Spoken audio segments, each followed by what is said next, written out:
Well, it's one of a kind, I think. I've never seen another all-wheel drive bike, not even a motorbike, to have a motor at the front and a motor at the back is a very interesting riding experience, let me tell you.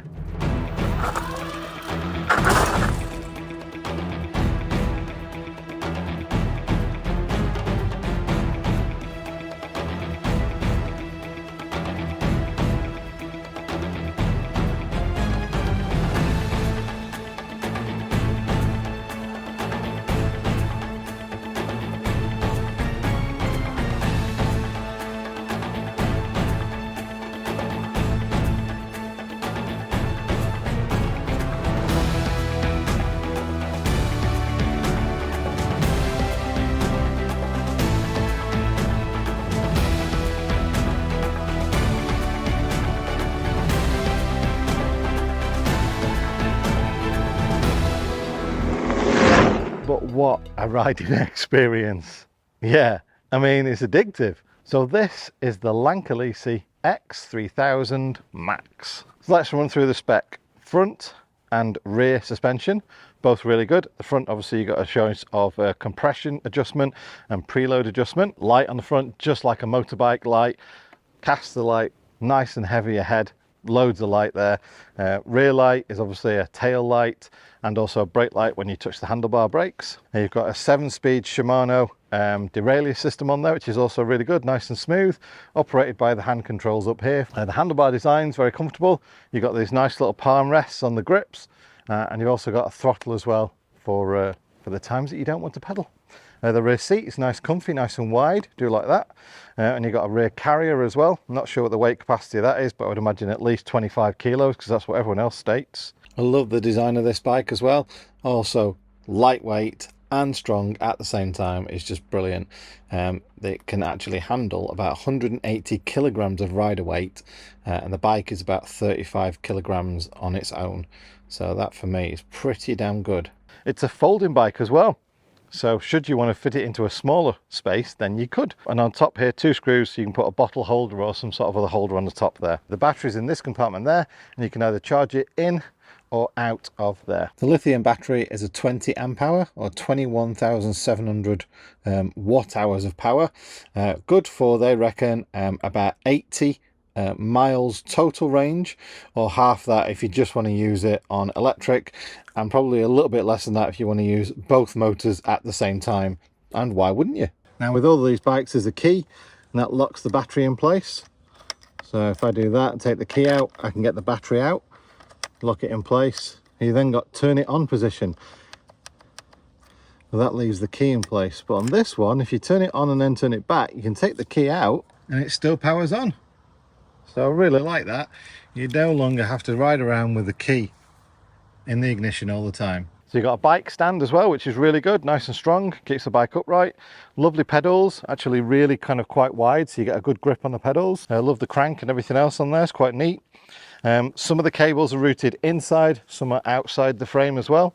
Obviously for the very first time when I was building this bike, I had to assemble the front motor cable and work out where that routes through and everything, so that was interesting. Never done that one before. Front and rear mud guards, both very good at protecting you from the mud. So I love the dip in the frame there to make it far easier to get your feet over. Stepping in and out over the frame's a bit easier than that. Handlebar, nice and comfortable. The design of the handlebar is really good.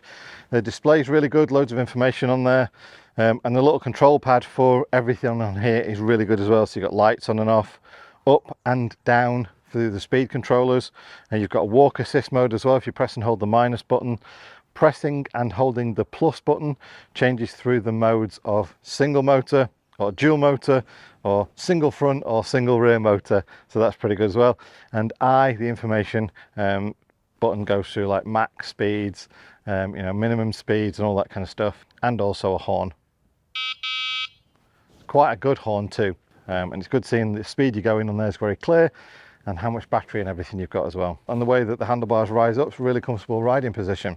I love the wheel designs because they've scalloped out the center of the rim, save weight, but obviously then as you inflate the inner tube and the tire, You can see the inner tube lining, so the orange bit sort of starts to just burst out a little bit and into the frame of the scallops in the actual rim.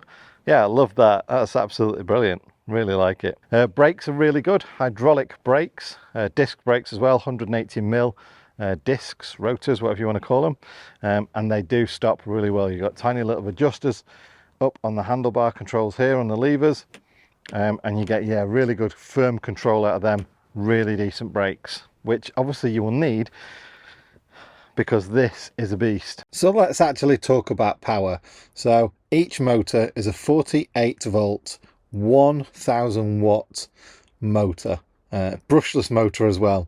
So yeah, quality motors producing an awful lot of power, and the fact that it's got two motors means, yeah, this thing doesn't half get shifting, doesn't half got a smile on your face as well. And as you can see, it's maxed out in its graphics. Love the graphics on there as well, and the color scheme, really like that. Obviously batteries in there, all the controllers and electronics and everything else in there. So it's tubular, it's hollow, but it's very, very strong. In fact, the whole frame's been putting up with me bobbing around all the tracks and everything else. Full speed. So let's talk about full speed.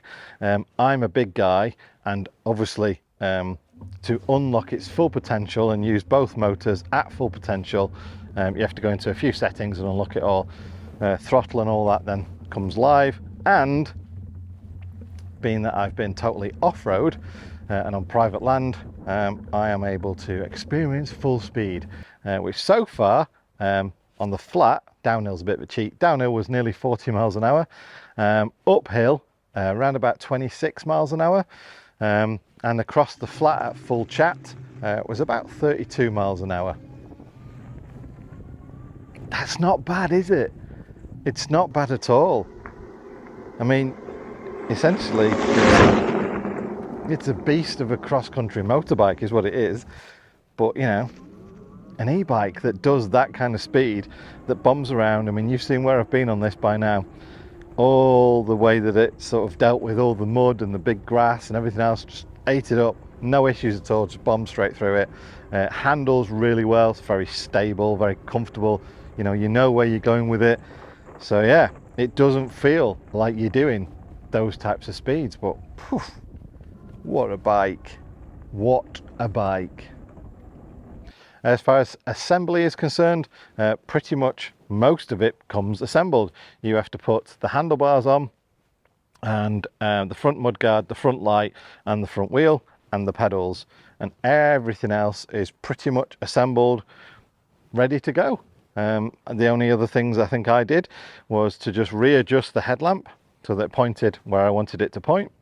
I also put a tie wrap on the back here, just because this derailleur kind of cable and the rear support for the mudguard were rattling around somewhat, so I did that.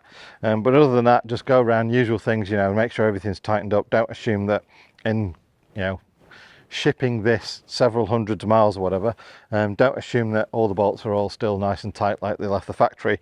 So I've just gone round and rechecked everything and adjusted it accordingly, and yeah, no problems.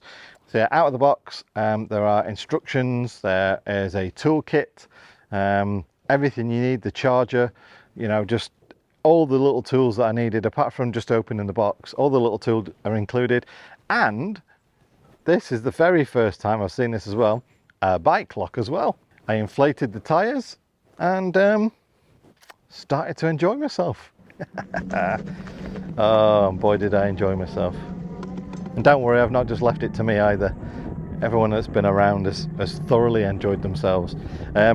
It's very interesting because this is the first bike that I've ever ridden with front wheel drive as well as rear wheel drive. And as you set off on throttle or pedal assist, obviously you can choose to have both on, have it on all-wheel drive. And what does that mean? Well, it means you've got an all different new experience of controlling a bike, because you get wheel spin on the front because there's not a lot of weight on there. So you have to kind of lean into the front a little bit to put your weight over kind of this bit rather than there. to you. Obviously I carry a lot of weight, don't worry, I've got this covered. So yeah, leaning forward a bit gives the front more grip, which gets you going faster. But otherwise you will get wheel spin front and rear from this bike as you set off on gravel, which, you know, I'm a kid at heart. So yeah, I have to keep doing it every time I can. Stop. Yeah, bit of front wheel spin as you go. It's just an entirely new way of riding a bike. But, you know, as you can tell, I was quite happy to put up with. But yeah, I love it. Absolutely love it. Yeah, get both motors on, which you can change whilst you're riding. So press and hold the plus key, goes through the different modes, you know, of rear motor, front motor, or dual motor. And you can do that any speed, in any gear or anything else. So you can start off on rear motor on eco, which is number 1, and yeah, go through the 5 levels of assist, and then decide as you're motoring, bam, get onto dual motor, and then you'll feel a kick and it's off again. On rear motor, you're probably looking around about 22, 23 miles an hour for me personally. Bring in the front motor, and like I say, you're easily over 30. So both of them together really massively help with pushing this little beast along. And what a beast as well. Just amazing. Hope you've liked this video. Links in the description down below to this epic bike and all the other bikes that they sell and all the accessories, etc, etc. But for now, thanks for watching, take care, and I'll see you in the next video. See you folks.